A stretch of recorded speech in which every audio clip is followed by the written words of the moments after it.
Ladies and gentlemen, I didn't take 8 months to upload. I think it's been like a weekish since I uploaded last, so I'm doing pretty good. And if this is your first time joining us, welcome. I promise this is gonna be consistent. You're gonna see lots of videos like this. But today we are talking about the death of Club Penguin. Not the events that led up to the death. We will get into that a little bit, but we're gonna be talking about the aftermath of Club Penguin, the turf war, and pretty much the cyber war that followed the death of Club Penguin. But before we get into that, no, I'm not doing an ad read. We're gonna get into how it all started. So in the early 2000s, a small indie company by the name of New Horizon Interactive was working on this chat room with penguins in it. This was called Experimental Penguins. It was not released to the public yet. It was pretty much just for them and their friends to talk to each other. And then they started adding stuff. They started adding mini games and different environments and stuff like that. And it was released in 2005 under the name, you guessed it, Club Penguin. This public launch was very successful considering the rise of Flash games was becoming extremely popular with games like Pop Tropica, oh my gosh. That game was so much fun. We could have a whole nother video talking about that game. I think that game is still around. Fact check me. But yeah, it was becoming insanely popular. Millions of players were joining to play Club Penguin. Not necessarily millions a day, but there was millions of fans that were accumulating. Some companies were noticing that. In particular, Disney. Disney back then had an okay reputation. It wasn't like crazy like it is now, but you know, they started going off the rails, and we'll see why during this whole process. So Disney in 2007 buys Club Penguin for a whopping $350 million. Now back then, I didn't realize Club Penguin had motion like that. 350 mil? 350 mil, I mean, that's a lot. But anyway, they bought it for $350 million. They start making new promotions, new features, and all sorts of different party stuff to the game, all under the Disney branding, of course. So Club Penguin sticks around for about like a decade-ish, and then the rise of mobile gaming. Club Penguin can't really outcompete its competitors. It's falling, it's losing money. Disney does the unthinkable, and they shut Club Penguin down. Disney didn't want to cut things entirely there. They didn't want to sever ties completely. They should have, but they didn't want to. So they released everyone's favorite game, Club Penguin Island. Yeah, it was just a mobile game that really had nothing to do with Club Penguin other than the fact that there was penguins in the game. No fans followed the game, and it was just an ultimate flop. It really was just a flop. They shouldn't have abandoned it in the first place, or they should have done a different twist. I don't know. Or they should have just abandoned it completely and just left it as it was, as the dreams were. But no, they had to make a mobile game out of it. So yeah, Club Penguin Island, a terrible disaster that shouldn't have happened, but it did. But obviously the fans didn't follow it, and the fans still wanted Club Penguin. So what did the fans do?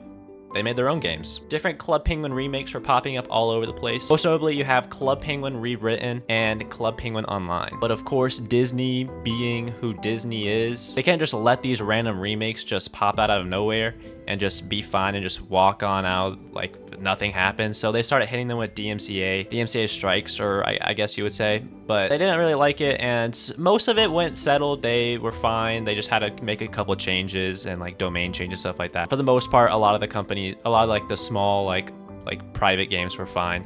As long as they weren't like capitalizing and making money off them, Disney didn't really care, because Disney really only cares about one thing. It's not the fans, it's about the money. That's really all Disney cares about. Let's be real. But these DMCA strikes were sadly just the start of a long war between a lot of different parties involved. So the start of this cyber war begins on January 21st of 2018. On this day, Club Penguin Rewritten was the victim of a massive data breach, which compromised 1.7 million global users. And you know, that might seem fine, like, I mean, not fine, but like it might not seem that big of a deal, because I mean, you're just like, it's like nothing, there's not like a bunch of like, your credit cards aren't on there or anything.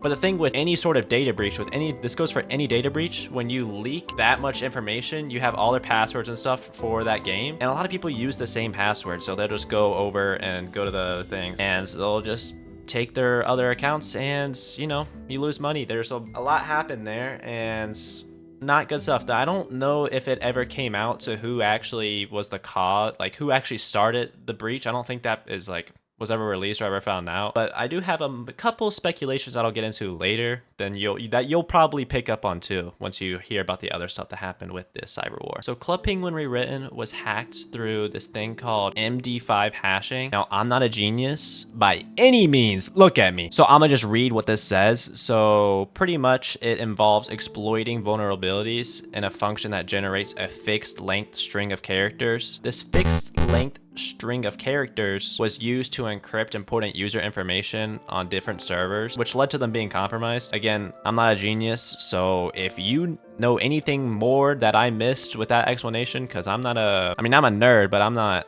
a smart nerd. If anyone knows anything else about that, leave it down in the comments. I don't really know. I'm not that smart. But due to this massive breach and how big Rewritten was, a lot of the fans moved to just other private servers. They moved to another game called Virtual Penguin. While people were flocking to Virtual Penguin, there was some other stuff happening in the background, in the back scenes of all of this. There was a lot, and I mean a lot, of DDoSing and hacking of one private server hacking to another private server hacking. There was like a whole turf war between these other servers, and I mean, it's a Club Penguin remake game. It's just a bunch of Club Penguin remake games which aren't making any money off this, but they were having a whole turf war and people's livelihoods were at stake because of this. And you know who happened to be one of the key suspects to all of this? It was the owner of Virtual Penguin. This became clear to the community as screenshots of conversations was leaked to the public, which involved the owners talking about physically destroying the competition. And by physically destroying, I mean obviously DDoS attacking and hacking, all that stuff. And I don't know exactly if they were directly involved in any of the DDoSing and hacking that was taking place, but they very well could have been. Allegedly, but they very well could have been. But of course, this wasn't the end of it. There was something that was worse that was about to come out. And this next one was arguably the second most popular Club Penguin remake, which was Club Penguin Online. And it involves, again, the owner. Somehow all these owners of these Club Penguin remakes happen to be awful people. Not all of them, but a lot of them were. This owner, who was known as Anthony, but his real name was Riley. I don't know why. I guess they didn't want their actual name out there, which I guess, you know, with what they were doing, I see why. So Riley was revealed to be not only a predator, not only a manipulator, but they also subjected many young female players to verbal and sexual harassment.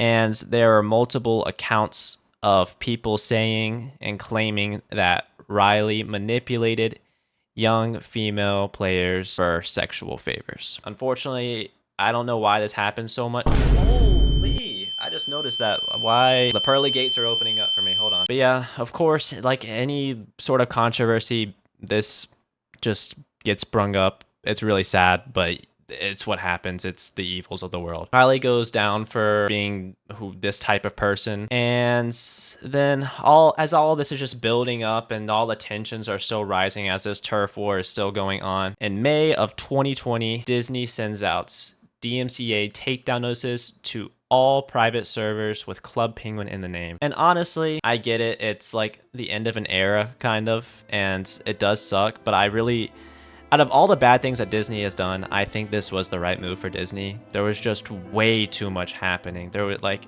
you would think the cartel was running this with like how much was going on. This is the first time Disney has made a right move with doing that. I wish they could have just like, I don't know, took the hit of the debt they would have gained from keeping it alive, but it is what it is. It's sad. I don't know if there's actually, if anyone knows if there's like any still like Club Penguin remakes that are still alive to this day, let me know. I don't really know of any that are super big or popular right now. But yeah, it's sad what happened to it. And yeah, that's about it for today. Make sure you subscribe and also click my face right now. Do it right now. It's a good video.